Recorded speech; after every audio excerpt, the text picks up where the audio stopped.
El mar Mediterráneo, siglo V antes de Jesucristo. Una vasta red comercial creada por los fenicios. En centenares de yacimientos arqueológicos dispersos por toda la cuenca mediterránea, es frecuente hallar artefactos completamente ajenos a las culturas y civilizaciones autóctonas. Un amuleto egipcio en Grecia. Una vasija griega en África. Sin duda alguna, el sinnúmero de productos que viajaban de un país a otro y luego a otro más, se transportaban, compraban y vendían de un modo sistemático.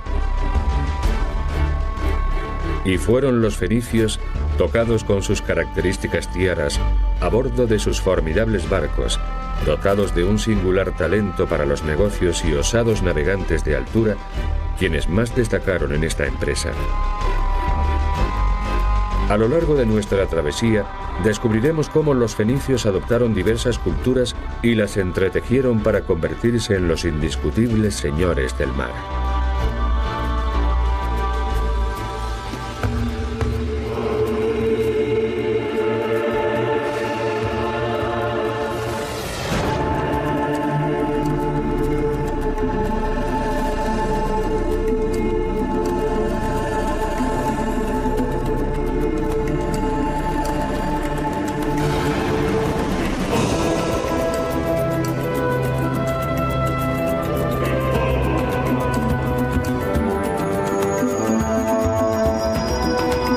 Originalmente, los fenicios procedían del actual Líbano.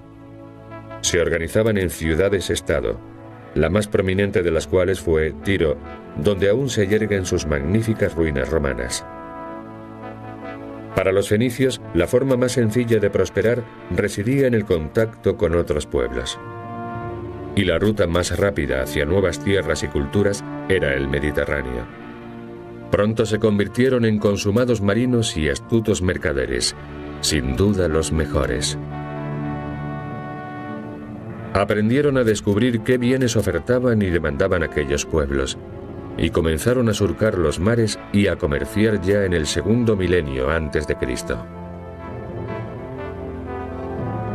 A fin de dotar de infraestructura a su comercio, construyeron puertos, fundaron colonias, edificaron almacenes y establecieron una red de rutas marítimas que enlazaban naciones vecinas, como Egipto, Grecia, la Magna Grecia y Cartago, en el África septentrional. A continuación alcanzaron Cerdeña, las costas mediterráneas y atlánticas de España. Por el sur, el litoral senegalés y por el norte, Inglaterra e Irlanda. Tan amplia red de comunicaciones compuesta por centenares de colonias y millares de naves requería una buena coordinación.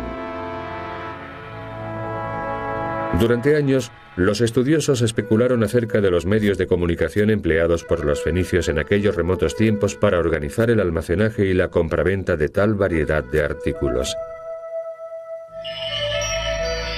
El descubrimiento de este sarcófago, en el cual fue inhumado el monarca fenicio Ahiram, que reinó en el siglo XIII antes de nuestra era, permitió a los arqueólogos comprender las razones de su notabilísima capacidad organizadora. Grabado en el féretro se encuentra el más antiguo ejemplo de escritura alfabética. Se compone de letras, no de jeroglíficos. Los fenicios fueron los inventores del alfabeto, una herramienta que resultó ser imprescindible para el establecimiento de su grandiosa red comercial. La siguiente comparación nos ayudará a hacernos una idea de lo extraordinario de esta innovación. A la derecha vemos dos jeroglíficos egipcios y a la izquierda dos caracteres del abecedario fenicio, la M y la H. Combinando ambas letras, el lector ya no necesitaba interpretar un concepto expresado por medio de un jeroglifo o ideograma. Contaba con un código concreto que siempre significaba lo mismo y tenía ese mismo significado para cualquier lector. Los comandantes de las flotas fenicias debían dominar un buen número de disciplinas. no solo necesitaban ser expertos conocedores de los mares y las tierras extranjeras, sino que además debían dominar igualmente bien el arte del comercio, qué comprar y qué vender. Una de sus preciosas mercancías era el legendario cedro del Líbano, una madera excelente para la construcción de sólidos cargueros y navíos de guerra. Adquirían la madera de Baalbek, una ciudad situada en las montañas que componían el telón de fondo de las localidades fenicias del litoral libanés. Durante su período helenístico, el nombre de Baalbek, la ciudad del sol, la ciudad de Baal, fue traducido al griego, Heliópolis. Estudiando el sentido de esas esvásticas y otros indicios como los diferentes colores de las columnas del yacimiento, los arqueólogos concluyeron que el colosal templo que domina la urbe estaba dedicado a Baal, el dios sol, epónimo de la ciudad. Pero, ¿por qué se pintaron las columnas en tonos diversos? El misterio queda resuelto si se relacionan las columnas con los puntos cardinales. Las columnas oscuras se orientan a poniente, mientras que las de color claro dan a oriente.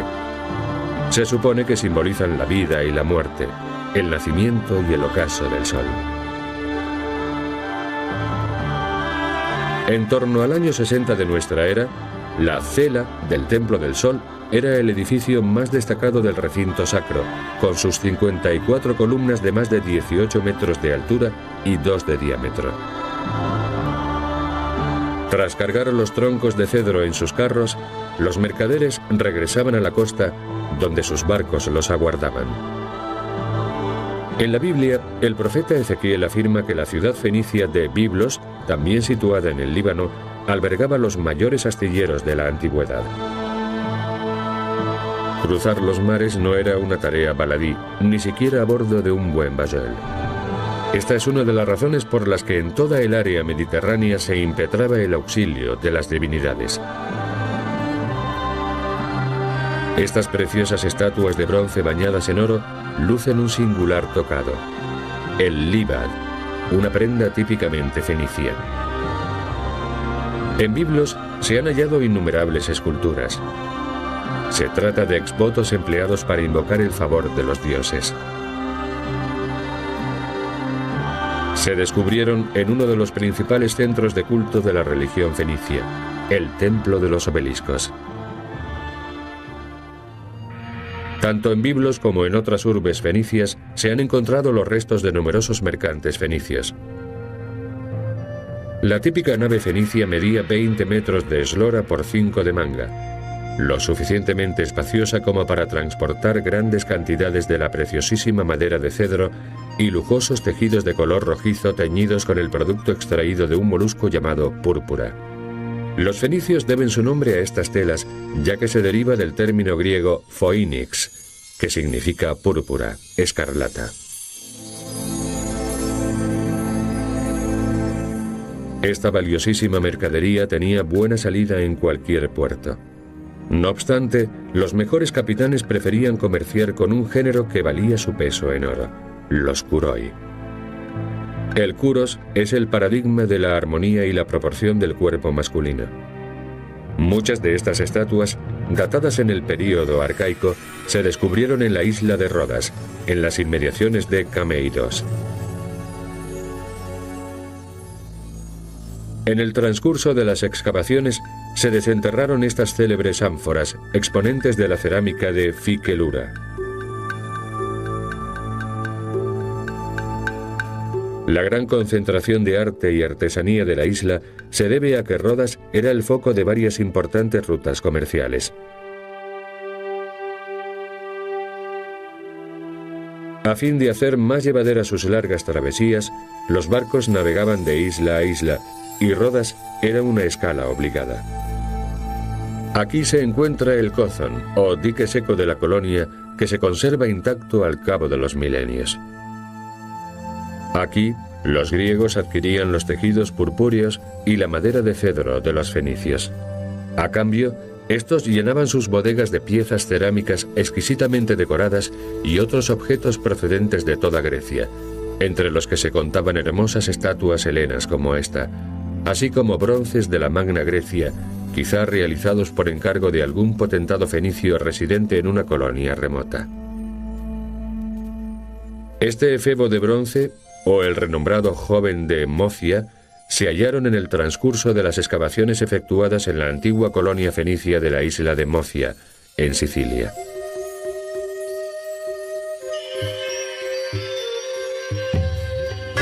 Las estatuas dan testimonio del alcance del comercio fenicio por el Mediterráneo, un auténtico intercambio transcultural. El navío, ya cargado de ánforas, esculturas y joyas, continúa viaje hacia Occidente. Transpone las columnas de Hércules, el actual estrecho de Gibraltar, y se dirige al sur bordeando las playas atlánticas de África que se extienden entre Marruecos y Guinea. El fenicio fue el único pueblo lo suficientemente atrevido como para arriesgarse en aguas atlánticas. Las gentes de la antigüedad no osaban aventurarse más allá de las columnas de Hércules, ya que estaban convencidas de que tras ellas se encontraba el fin del mundo. ¿Qué impelía a los fenicios a viajar tan lejos? El historiógrafo griego Heródoto dejó constancia de la razón: el oro. Los fenicios desestiman sus mercaderías y las depositan en la costa. A continuación regresan a bordo y envían señales de humo. Los lugareños divisan el humo, colocan el oro que les ofrecen en pago junto a la mercancía y se retiran. Los fenicios desembarcan y examinan el oro. Si estiman que la cantidad de oro se corresponde con el valor de su género, lo toman y se marchan. De no ser así, vuelven a sus barcos y aguardan hasta que sus expectativas queden satisfechas. Los pueblos africanos eran tan aficionados a los productos del este del Mediterráneo como desdeñosos del metal amarillo abundante en su terruño.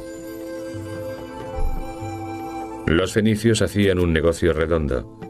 Les dejaban cerámica y joyas de saldo y partían cargados de oro. Acto seguido, el barco se dirige al norte. De las excavaciones efectuadas en Inglaterra e Irlanda, se desprende que los fenicios arribaron incluso a estas latitudes tan septentrionales. Los numerosos hallazgos indican que a cambio de loza y alhajas, los pueblos del norte les entregaban estaño, un metal muy estimado que tanto griegos como fenicios empleaban para producir bronce y otras aleaciones. Irlanda era el punto de desembarco más septentrional de la ruta fenicia, de modo que tras haber trocado todo su género, los marinos emprendían la travesía de regreso. Sus viajes siempre presagiaban peligros. Cuando estallaba una tormenta en el Atlántico Norte, el arrojado capitán salvaguardaba las vidas de sus tripulantes y la integridad de su carga amarrándose a la proa del navío, a fin de ver con mayor claridad y evitar los arrecifes. Desde allí daba sus órdenes a la tripulación. Si tenían la suerte de sobrevivir a la tempestad, tomaban rumbo sur hacia la colonia fenicia de Gadir, la moderna Cádiz. Aquí los mercaderes compraban hierro y lo pagaban con oro. Después ponían proa a Mallorca y desde allí hacia sus opulentos asentamientos de Cerdeña. En esta isla, una campaña arqueológica sacó a la luz una mina de oro. Evidentemente no se trataba de una veta ni de un filón, sino de un magnífico tesoro compuesto por joyas áureas que actualmente se exponen en el Museo Arqueológico Nacional de Cagliari.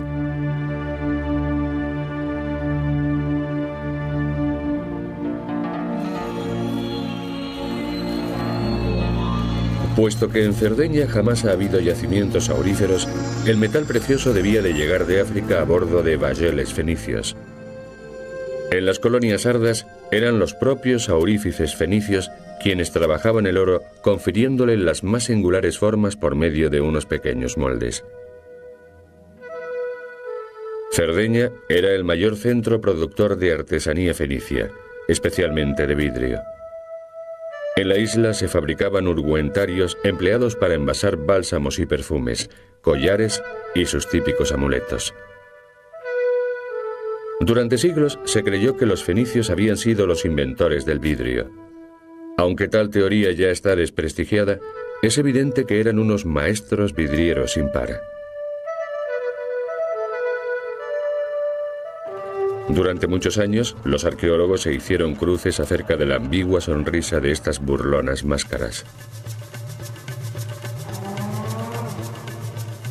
Ignoraban asimismo la razón de ser de los larguísimos brazos de ciertas esculturas. Tan solo al cabo de años de investigación hallaron la respuesta. Las máscaras se empleaban para ahuyentar a los espíritus malignos de las tumbas. En cuanto a las estatuas, estaban relacionadas con los aspectos más esotéricos de la medicina fenicia. Se ofrendaban a las deidades implorando un rápido restablecimiento. Las manos tocaban el lugar exacto donde se encontraba la dolencia, casi como si el enfermo quisiese recordar a los dioses que debían curarle.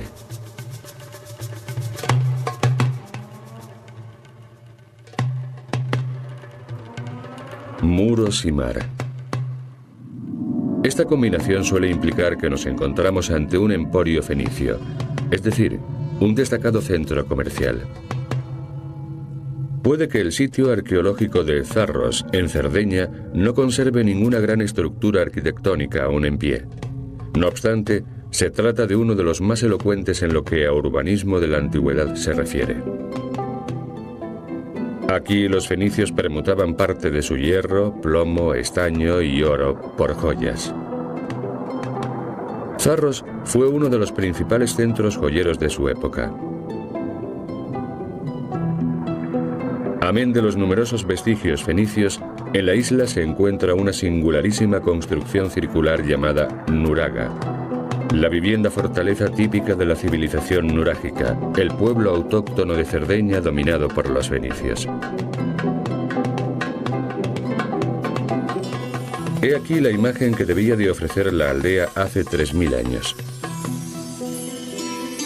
El pueblo de las nuragas es una civilización antiquísima, ya que data del segundo milenio antes de Cristo.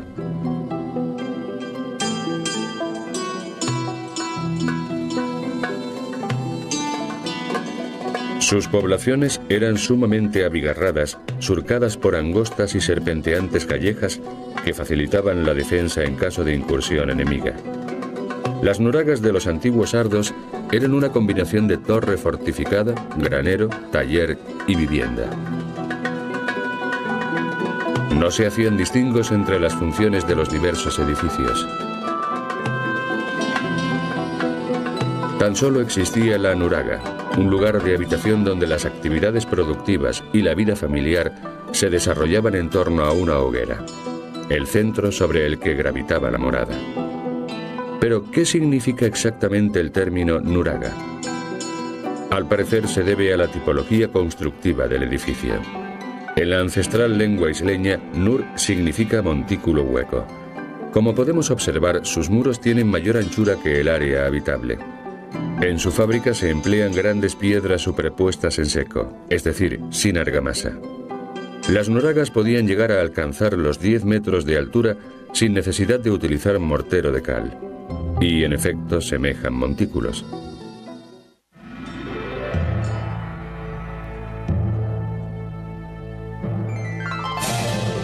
Todos los muelles fenicios, como este de Nora, tenían un rasgo en común. Se situaban junto a promontorios. Esta configuración permitía atracar los barcos a ambos lados del promontorio, lo cual proporcionaba una amplia zona portuaria. Para los fenicios, lo fundamental era desembarcar la mercancía con rapidez, llevar a cabo sus transacciones y levar anclas de nuevo. Estos son los cimientos del barrio fenicio de Nora. No tiene punto de comparación con el estilo de vida romano. Los romanos preferían las zonas residenciales amplias y urbanísticamente ordenadas, dotadas de todo tipo de servicios y comodidades. No obstante, los fenicios compartían con los romanos su afición por los baños termales.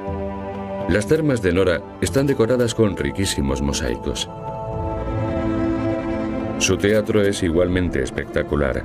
Data del siglo II de nuestra era y es uno de los monumentos más fascinantes de Cerdeña.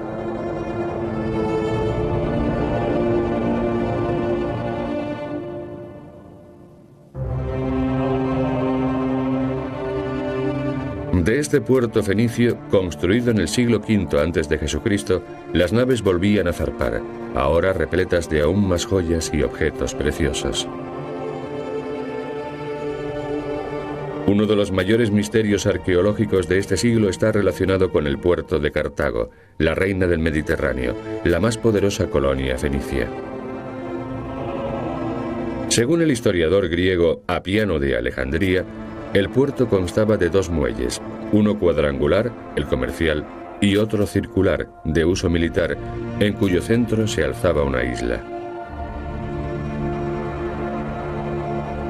No obstante, en tiempos modernos, ningún lugar parecía corresponderse con el descrito por Apiano, hasta que en el siglo XIX el escritor René Chateaubriand reparó en dos lagunas cercanas a la bahía de Le Cram, muy similares en forma y tamaño a los puertos descritos por Apiano. Comprendió que aquí estaba Cartago. Su descubrimiento suscitó un acalorado debate que no concluyó hasta la campaña llevada a cabo en 1974. Una expedición británica que excavaba en la isla circular halló indicios que corroboraban la teoría de Chateaubriand.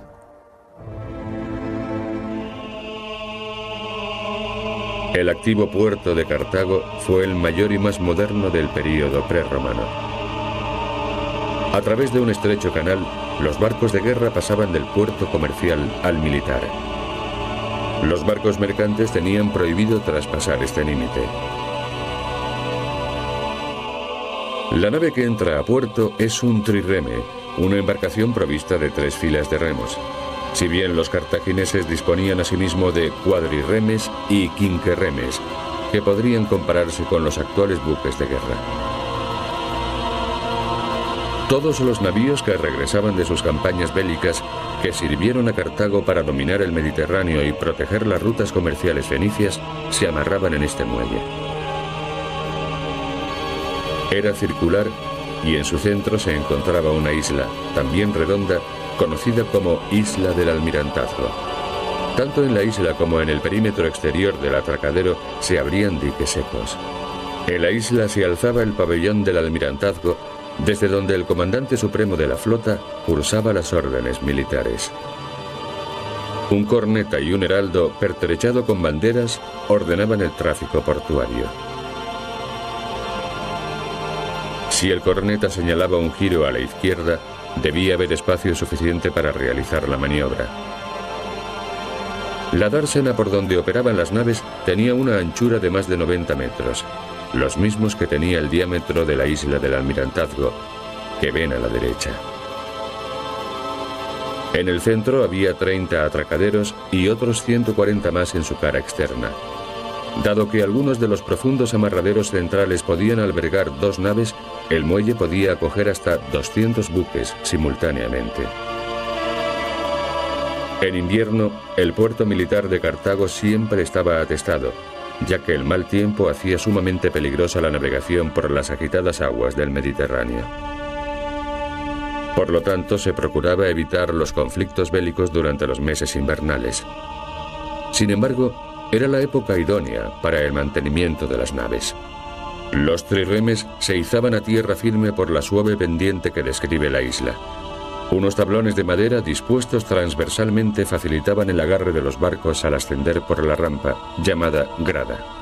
A la entrada de estas instalaciones, unas columnas jónicas, situadas a nivel del mar, daban la impresión de conformar un pórtico que daba mayor prestancia al complejo militar.